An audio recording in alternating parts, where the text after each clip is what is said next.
The Hashira are some of the most powerful demon slayers in Kimetsu no Yaiba. But who were the Hashira before the ones we know now? I think we should take some time to talk about those who made history in the Demon Slayer Corps. So here I'll tell you about the former Hashira we know about, their stories, and how they changed the lives of the people they had around, plus some facts you might not know about them. If you're an anime-only fan, I did my best to leave out heavy spoilers, but still give you the juicy stories you want to know about. So you can watch it entirely, no worries. Sakonji Urokodaki, the former water Hashira. Urokodaki left the Demon Slayer Corps to become a water-breathing cultivator. He's the one who trained Tanjiro, Giyu, Sabito, and Makomo, among many others whose names are still unknown.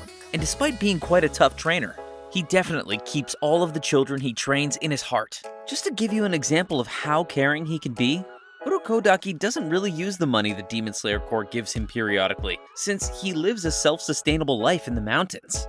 But when Tanjiro sliced the boulder, he used his money to buy everything for the delicious feast he gave Tanjiro before he left for the final selection. There's not much known about his past. What we do know so far is that in his youth, he captured the hand demon when he looked more human and less like a giant ball made of arms and hands. After that, he kept his Demon Slayer career until he became the water Hashira of his generation. He finally retired to live in the mountains and became a cultivator of new water-breathing demon slayers. The only fact we can use to guess his age is that he caught the hand demon 47 years ago, and in the flashbacks shown both in the anime and the manga, he looks at least older than Tanjiro, who's currently 15, so Urokodaki must be over 62 years old in the show's present. Despite apparently being old enough to be Tanjiro's grandfather, Urokodaki maintains an excellent physical state. He's able to do physical work in the highest parts of the mountains where there is almost no oxygen to breathe, and even win against Tanjiro barehanded while he was training him. According to Tanjiro, his steps are so light he wasn't able to hear him even when running behind him. He also has an excellent sense of smell, so much so that he could smell Tanjiro's kindness, making him believe he wouldn't be able to become a demon slayer. Regarding his appearance, he's always seen wearing a blue jinbei kimono with a pattern resembling both waves and clouds. Do you remember? Tanjiro used one exactly like Urokodaki's when he went to the final selection. Apparently, this same pattern was also used by the first water-breathing Hashira in Demon Slayer history more than 400 years ago. Look at it. I'm pretty sure it's the same pattern. Also, did you know that these things are called kyahan and used to be worn by samurai? One last particularity about his appearance is his Tengu mask. For years, nobody knew how he looked. The closest thing we had seen to him without his mask was this illustration found on the front page of chapter 90, where we see him kind of finishing to wood-carve little figurines of Nezuko and Tanjiro while his mask was laying beside him on the floor. Still, his face was finally revealed in an exhibition in Tokyo in 2021. This is how Urokodaki looks without his mask. So yeah, I definitely understand now what they meant when it was said that he hides his face because it is too gentle and kind. Urokodaki has some similarities with real-life swordsman Miyamoto Musashi.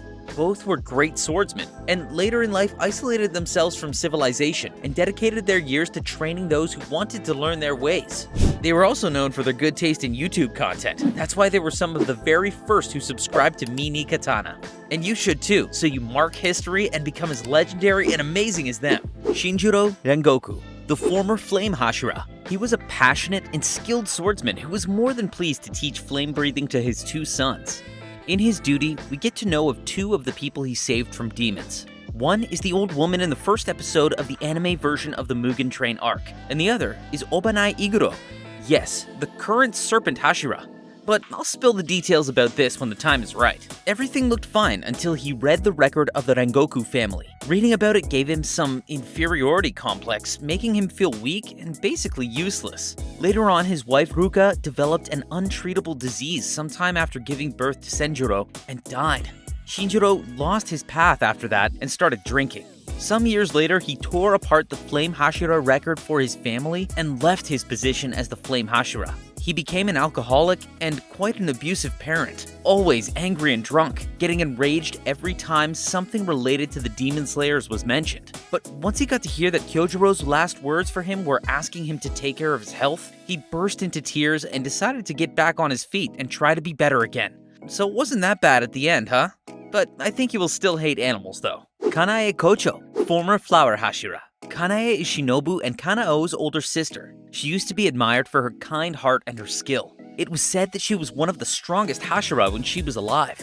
Just like Tanjiro, Kanaya was able to see beyond people's demonic states. I'm sure if she had lived to meet Tanjiro and Nezuko, she couldn't be happier to see them proving there's a chance that demons can live peacefully among humans. Kanaya and Shinobu used to live a peaceful and happy life with their loving parents, until a demon came to their village and killed their parents before their eyes while they were trying to protect their daughters. When the demon was about to kill the girls, they were saved by Gyomei Himejima, the current stone Hashira. After that moment, they decided to become demon slayers to protect people from experiencing what they did, and worked hard until they became part of the highest rank in the Demon Slayer Corps. Sadly, she faced a fate similar to Kyojiro's years later. Just like the flame Hashira, she managed to fight an upper moon until the sun came and the demon escaped. He wasn't able to eat her, but unfortunately, she still died from the wounds the fight left on her body. She died at 17, around 2 years before the beginning of the show. According to Shinobu, she could still feel sympathy for demons even while agonizing and dying thanks to one of them. Jigoro Kuwajima, former Thunder Hashira, also known as the Roaring Hashira. Jigoro was Zenitsu's trainer. He saw in him a potential that nobody had seen in him before. Jigoro met him when he was about to get punched by some guys because Zenitsu owed them a lot of money. So Jigoro offered to pay his debt, then took him to train with him. During his early years, Jigoro was considered one of the best swordsmen of his time. Sadly, he retired at the age of 35 after losing his leg in a fight with a demon, but continued his duty training new demon slayers. I don't know if the scar on his face was from the same day, though it wouldn't surprise me if it was. Zenitsu loved Jigoro as if he were his grandfather, because he always felt everybody gave up on him the moment he showed any type of weakness. But Jigoro always stood by him and never let him give up. In Zenitsu's flashbacks, one can see how much this old guy loved him. The fatherly love he had for his students was so great that when he got to know that one of his past students had become a demon, he couldn't handle it and felt deeply betrayed. So much so that it took him to the grave. There's one other former Hashira I can think of, but I think Krispy Kreme can easily tell his story along with some delicious visual aid.